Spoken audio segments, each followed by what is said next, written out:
Hey, welcome to CC's Cools and Concerns. Um, this is my third week. I'm sorry that we missed. Well, you guys seeing it as we're not live yet. So, like I said, I'm actually taping this on the Friday afternoon. Normally, I tape Thursday nights, but today I'm taping Friday afternoon. So, before we get started, let me thank you guys again for the views. I looked at the two shows. They're going up, which I'm happy about that, like I tell you guys every week.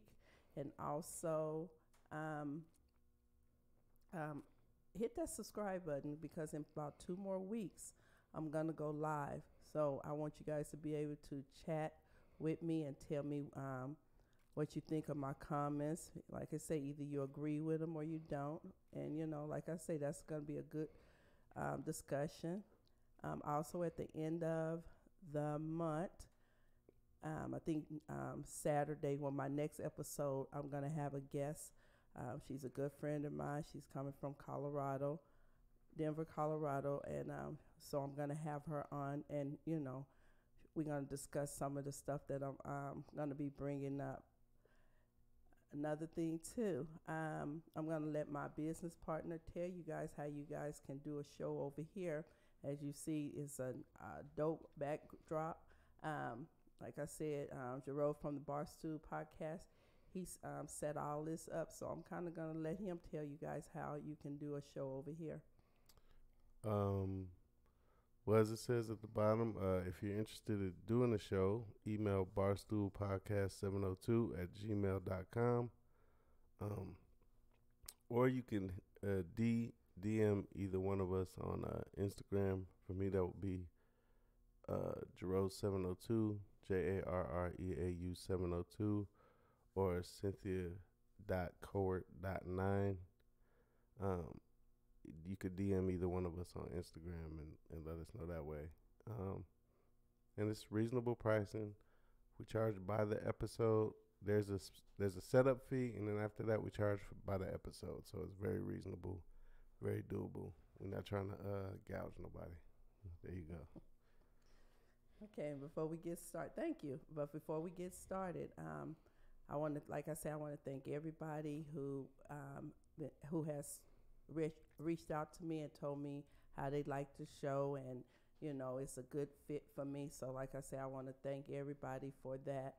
Um,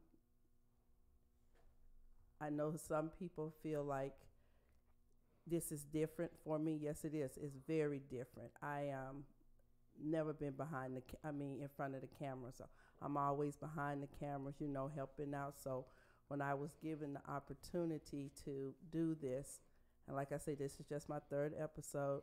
And like I say, I watched back from the first one and then I watched the second one, and I could tell that I'm improving. So, it's going to take time. Today I only have basically two concerns and two cool things. So, I look in the news, and if I see that it's interesting, or even if it's something that happens personally in my life, I'm gonna let you guys hear it. So anyway, with all that said, let's get started. All right. Your number 2 cool is sorry, SOT. Okay. Like I told everybody when we first started, I work for the school district. I've been there for over 20 years. The SOT, what that is a school organizational team where it's formed with a couple of teachers, a support staff, which is myself, parents, a few parents, and then administrators. And I've been doing this for about 3 years because you have to be voted in. And I thank my support staff people for, voting me in. A little secret, I don't even vote for my own self. So for me to be on this team, they voted for me because I didn't vote for my own self. But anyway, what it is we get together and we discuss different things about what we can do, to help our kids and stuff, and then we also discuss budgets and stuff like that. But the point that I'm making is we had a SOT meeting yesterday, and normally our SOT meetings last less than an hour. But yesterday we had a 2 hour meeting, and we could have went longer, but you know it was getting late, and for the first time we felt like everybody was on the same page.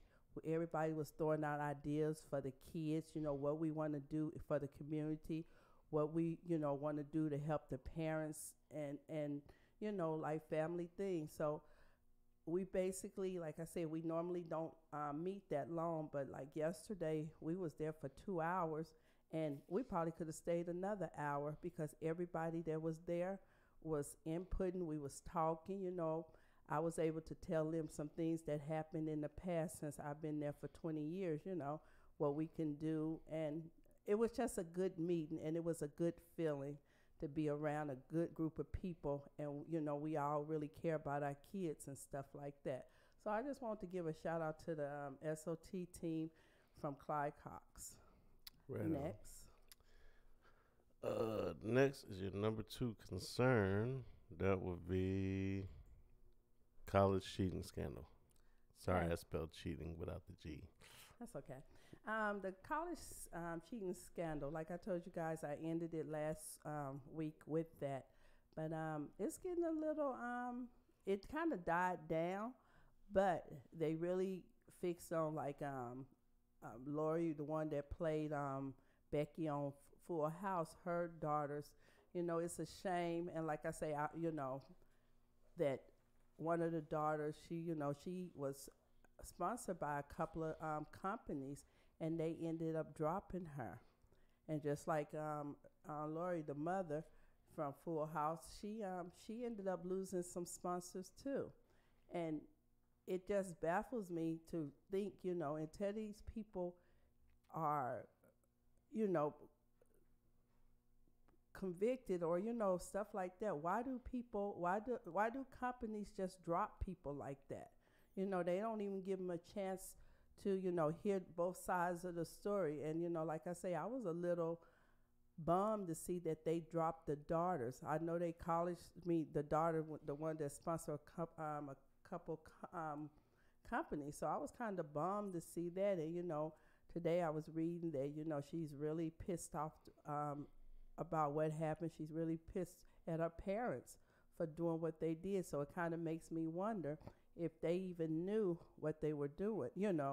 I don't know. But, that was kind of upset me a little because, like I said, we have to stop and think about, this is people's livelihood. I understand it's not right to cheat, and I guess another thing, too, you got people out there that's suing college and stuff because their kids didn't make it in because of what happened with this college cheating scandal. So some of the parents are, they getting lawyers to sue because they felt like their child should have been granted, accepted to the college, but they didn't because, of other people getting in. So that kind of bummed me out a little. But like I said, I'm surprised it's dying down so quickly. Normally when stuff like this happen in the media, you still get to hear more information, and right now it look like, they say stuff, but it's not that big in the media right now. So next. All right, next we got the your number 1 who is Tyler Perry. Tyler Perry. Tyler Perry, I love Tyler Perry. Like I say, I love his plays and stuff like that. But I was looking in the news the other day, and this family, their mother she had 4 kids, and their mother was killed by her boyfriend, allegedly killed by her boyfriend at a bank. So they were getting ready to do a fundraiser to, get money for their mom's funeral. And Tyler Perry seen that. And what he did is he reached out to the family and he offered to pay their rent, the kid, so the rent and also he wanted to pay for the funeral. He actually wanted to ship the mom's body back to, I think, Wisconsin, so I'm not sure where she was when this happened, but he wants to pay for the funeral, pay for the rent, and also one of the daughters, she was accepted to Spelman, and he's going to cover the whole her whole tuition fee so she can stay in school, because she felt like she probably would have had to drop out because, you know, she couldn't afford it and take care of her siblings. And it's also a 14-year-old daughter. And I usually don't look at my notes, but like I said, I just want to make sure I quote this right, you know, what she's called Tyler Perry. She said, Tyler Perry, an angel on earth. So, you know, like I say, the 14-year-old was so happy with what he did, you know. And like I said, when I heard about it, I was, you know, when I read about it, it touched me, you know, like it's people out there that will, you know, stars and stuff that will help just, you know, ordinary people, you know, and keep a child in school, you know, because I can't imagine 4 siblings trying to figure out how they're going to lay their mom to rest. So, like I say, I was really touched by what Tyler Perry did. Next. Right on. And the last concern, or number one concern, is R. Kelly. R. Kelly. I told you guys a couple of episodes, until he is either let charges drop or he convicted every week, I'm going to kind of bring up R. Kelly. Well, today he went in front of the judge, and we thought, in the news, we thought he was going to ask to be able to go to another country to do about 5 concerts. But his lawyer decided that they didn't want to ask right now. They wanted to get more information and then present it to the judge, so he'll be able to make sure, you know, hopefully he'll grant him the opportunity to go to another country. I want to say, I don't know if I'm saying it right. Is it Dubai? D-U-B-A-I? I'm not sure how to say Dubai. it. Yeah. Like I said, that's where he's doing 5 concerts there. And he signed the contract like a month prior to him being arrested. And you know, like I say, he's saying that it's hard for him to get anything. They don't even want him to leave Illinois. They do not want him to leave. So basically, he feel like he's not able to work there. So how he's going to make money, and it's funny how he's worried about paying child support right now when he wasn't worried when it was $161,000. But, you know, he does have a point. If he doesn't work, how is he going to continue to live and pay child support? But anyway, he didn't.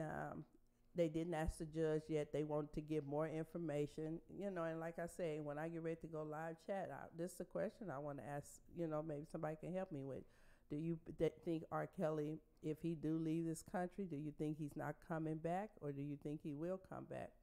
Personally, I think he will come back. You know, I think he really wants to clear his name and stuff, and you know, so that's my opinion. I think, you know, he want to go down there and do 5 concerts. And he also, the royal family, whoever that is, they want to personally meet him. But like I say, it's crazy to me to see that we here in America, we don't want to have anything to do with R. Kelly because of what he's doing. But in these other countries, they want him to come. So, you know, that's kind of, I would love to hear some input on why you think that's happening. So anyway, like I say, with the R. Kelly story, right now, we don't know if he's going to be, I think it was just 5 days. 5 days he would be away, and then he would come back. So, like I say, that was my last concern. Like this episode this week is, you know, kind of short, but it gets to the point, and I'm getting a feel of this. I appreciate my audience. I appreciate, you know, hopefully when you guys see this, you know, you have some comments. And please hit that subscribe button so when I do go live, you guys would know.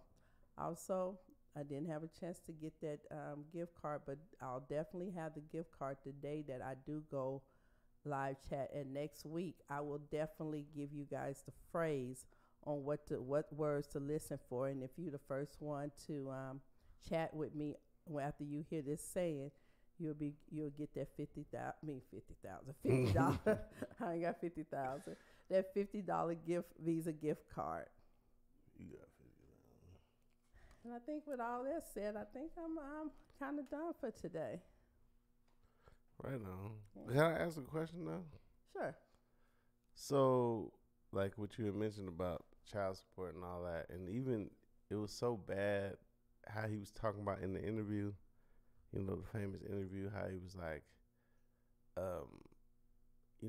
he was going for I'm trying to have a relationship with my kids, and she asked him, "What is your relationship with your kids?" And he said 0. Okay, so as a father, I'm like, all right, what are you talking about? Now you want to have a relationship with your kids? And then all of a sudden, now he's on the internet singing happy birthday to one of his kids. Yeah, I seen that yesterday. Trying to manipulate us. Yeah, I seen that yesterday. And, if I could reach out to R. Kelly, my words to him would be, you need to chill with this, because you're doing the most right now. But he's trying to use his kids as a tool. Like, he clearly doesn't care about his kids. And you know what? To me, it's seriously hurting him. He needs to relax. But he thinks it's working. In his mind, he thinks, oh, they'll see me singing happy birthday to my kid. And like, dude, we see all through that. Like, what are you talking about? Yeah, and like you said, it makes you wonder what his mind state is. And why isn't anybody talking to him and telling him, you need to stop? And he got a publicist. Yeah, he got this. I seen the guy. He's standing right by him, and I know you can only tell somebody so much. Yeah. And I bet he's having a hard time listening to what people tell him. He about to pull them dreads out. Yeah, because basically, if I was with him, I'd be like, you need to stop that. Singing happy birthday. How many happy birthdays have you sung to her up to this point? Probably not one. Not one. So, like I say, I seen that, and when I heard it, I just shook my head. Like, normally when I see somebody singing happy birthday to their kids and stuff, I'll be happy to see that. That probably would almost made me cry, not having my dad here and seeing a father singing happy birthday. Yeah. But watching him do it, it was a little too much. Like, you need to bring it down. Well, see, this is the thing, though. He trying to manipulate black people. And unfortunately, black people are all too used to the whole deadbeat dad story. And the dad coming around when it's convenient story. Yeah, because, like you said. We know what that looks like. Yeah.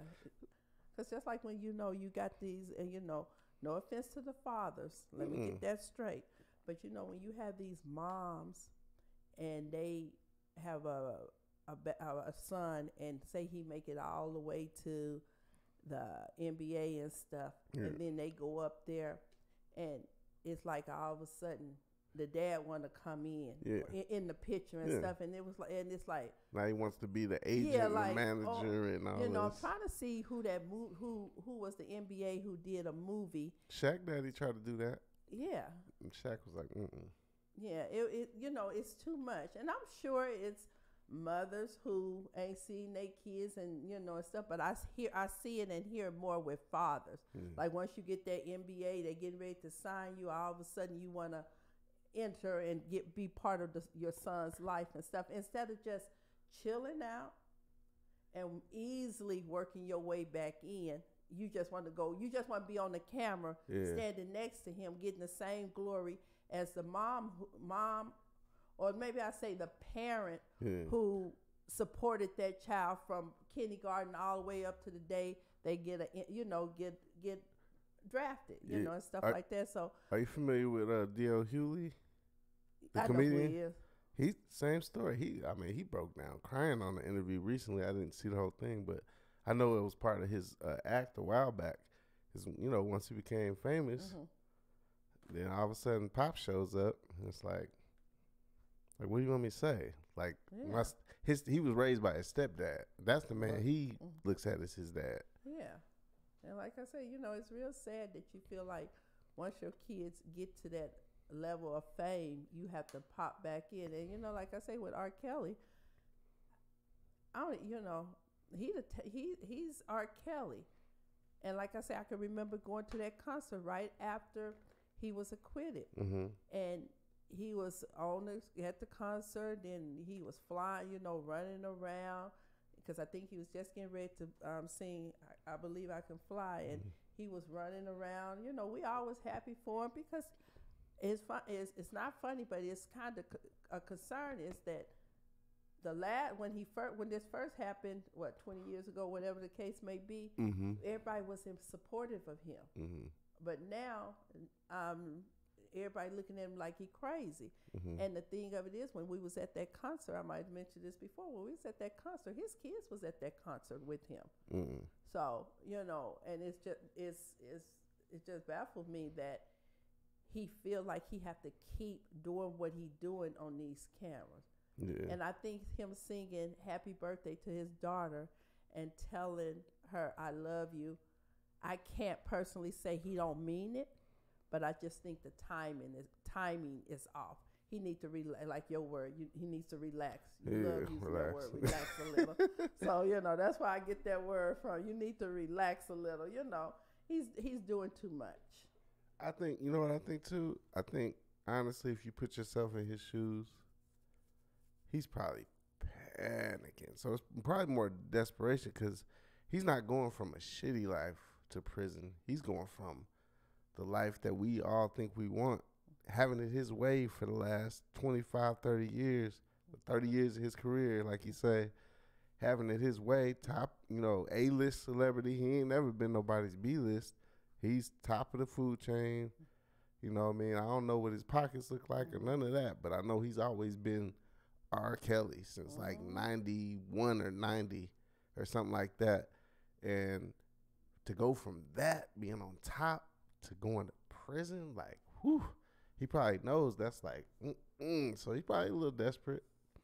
Oh, definitely. I think he, like I say, this show is personal opinion, and I heard too. I was reading too that he got all these songs. Now he ready to release, and release the songs and stuff. And like I said before, with the R. Kelly situation, if he do end up getting convicted, that's a total loss to the world, because with that music, if we can't agree on anything about R. Kelly, we can all agree he can sing. And losing that again, here we go, losing another black artist that can sing, and stuff like that. So I'm being a little personal with it right now, because I love his music. And you have to kind of think about what you doing and how you doing it and stuff. Like yesterday, you were the guest that you had on last night. You guys had a discussion about R. Kelly, and I could tell she wasn't a hater of R. Kelly. Mm-hmm. It was more like she was concerned, concerned. It wasn't like beat up R. Kelly and stuff like that. But he's just doing too much. Mm-hmm. And like I say, I was listening to your comment just a second ago, and I think you said, well, if he convicted, so I kind of think you already got your opinion on, what you think's going to happen to him. I personally, to be honest with you, I personally don't think he's going to walk away from this, because you don't do the same stuff twice and think you're going to get that other. It kind of reminds me of the O.J. Simpson. Mm-hmm. You beat the murder trial, the murder thing, but then you go to a hotel supposedly, and like I say, I'll use the word supposedly, to rob it. Mm-hmm. And when all this come down, you go to prison. Okay. Well, really, he just wanted to go get his own stuff back. Do you actually believe that he knew anything about what was finna go down? Well, you really don't know. But you need to sit down somewhere. Yeah, that's what I'm saying. And R. Kelly should have been sat down somewhere. Like you said, you got all the murder charges, Sit down. And then I was one of the supporters too. If the glove don't fit, and stuff like that. But white people was not happy with that. Not that it's a black and white thing, but white people wasn't happy with that. And You know, it was some detective working day and night trying to figure out a way. You know what I mean? That was I forgot where I was working at the time because I wasn't with the school district, so I forgot where I was working at.